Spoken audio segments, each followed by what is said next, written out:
Hey guys, welcome back to another video. This is me, the Shares Cameraman, and today we're going to be talking about Vader Pulled to the Light. So, this is a very interesting fan film. This was my first full-length fan film of the day, and this is my 5th fan film trailer of the day because it is May the 4th. May the 4th be with you all, and I'm a huge Star Wars fan, so this has been a huge day for me. A ton of work, though. I've been making fan film official trailers and watching fan films all day. I've been reviewing a ton of things. This is the most videos I've ever uploaded in a day, but I'm so excited. Now let's actually talk about the fan film. This was incredible. I loved this fan film so much. It does such a good job telling the story of Vader in a way that I have never seen before. Like, it does the trope of, like, the visions of, like, the evil/good version. Sometimes it's a good character seeing evil or evil character seeing good. Normally it's, like, a turned character seeing a good or, like, a better version. But I love when shows do that. It's like a CW thing. Like, from those of you who know, I've been rewatching the Arrowverse. It's a CW thing. Before we get into the full review, if you haven't checked out Fan Film Finder yet, it's a Google form in the description of all my videos. If you fill it out, then eventually I'll review that fan film. And if you want to check out Fan Film Fest 2024, it's a huge event going on between May 25th and 27th. And if you fill out the form in the description of the video, you can sign up for it. It's a huge event, so if you're a fan film creator, I suggest you check it out. Besides that, let's jump into the full review. So, I'll say, this was incredible. I've been someone who has criticized Star Wars fan films constantly. Star Wars fan films are normally very good in editing and costuming, and I have said that for years. However, I have criticized Star Wars fan films for a very long time for saying that their stories are not very good and they are normally boring or stoic. However, this fan film actually had a ton of heart. I loved this fan film so much. It was very refreshing to see a full story play out today, especially after the amount of, 2-minute things I've seen. This was very refreshing, but it was so good. I love the way that the costumes and the effects are done, and it actually challenged. I feel like this is something that I had not seen a Star Wars fan film in a very long time. It challenges what you think is possible in Star Wars. I think what a ton of Star Wars fan films do is kind of just do, let's show the yellow lightsaber to show something that hasn't been shown on screen, or let's show a Jedi being hunted, which I swear hasn't been shown 10 in other shows in terror. There's only so many times you can do the same thing, and I feel so many Star Wars fan films aren't very ambitious with their plots. They're like, let's do a lightsaber fight and make a short story around it. But I feel like the visuals are normally good. I think the sets are always very good, and this is no exception. I'll say it challenged your perspective, though.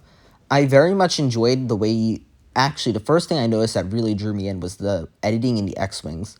I really enjoyed the way that they were showing the planets and the stars move around the X-Wing, so it didn't feel like it was just standing still.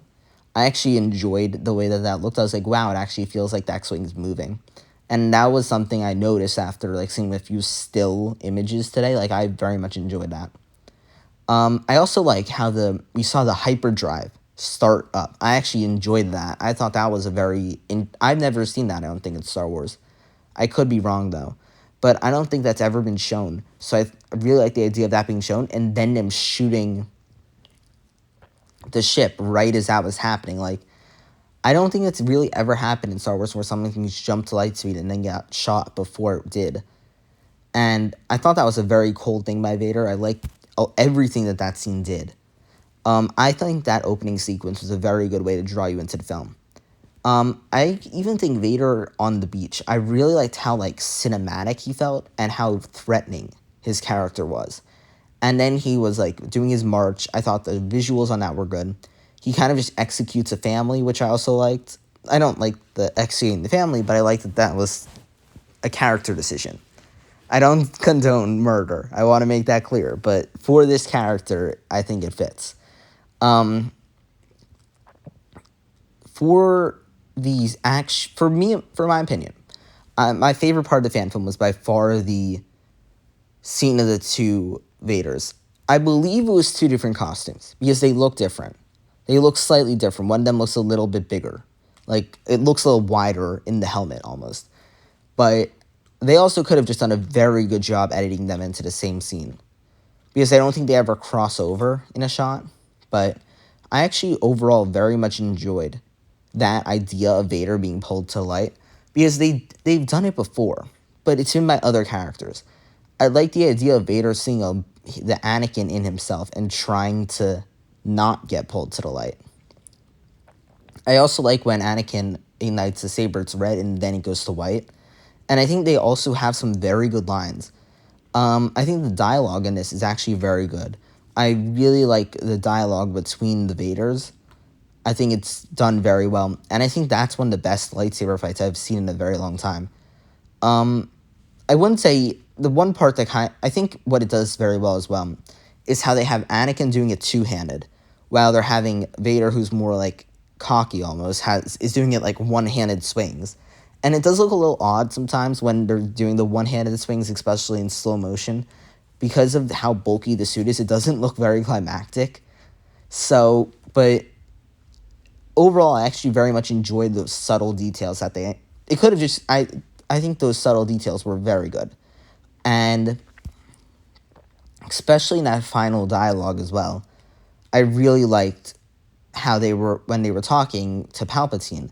I thought that was good. And I also enjoyed seeing the clips from Star Wars. This is very clearly like an alternate universe with the same events. So I actually enjoyed, or maybe this actually occurred, I don't know. But I very much enjoyed the way that they were showing some of these events, how they were replaying stuff. And I think this is one of the times that utilizing the canon worked very well. I think they did everything in this fan film just very well. And I was very impressed with it. It wasn't very long. But I think what this did very well that really impressed me is it had a perfect length, I think, for something like this. And it had a mix of, I think some Star Wars fan films are too obsessed with the fighting. So, and I think there are some that love The Mandalorian that are obsessed with their fighting, or there are some that are obsessed with lightsabers and love their fighting. I think what this does is it has a few good lightsaber fights at the end, but it doesn't overpower the episode. So I think I very much enjoyed the way it was paced, it was structured, and it was very good. And yeah, this was an incredible fan film, and that's all I have to say. Thank you guys so much for watching this video, and I'll see you guys in the next one. Bye, guys.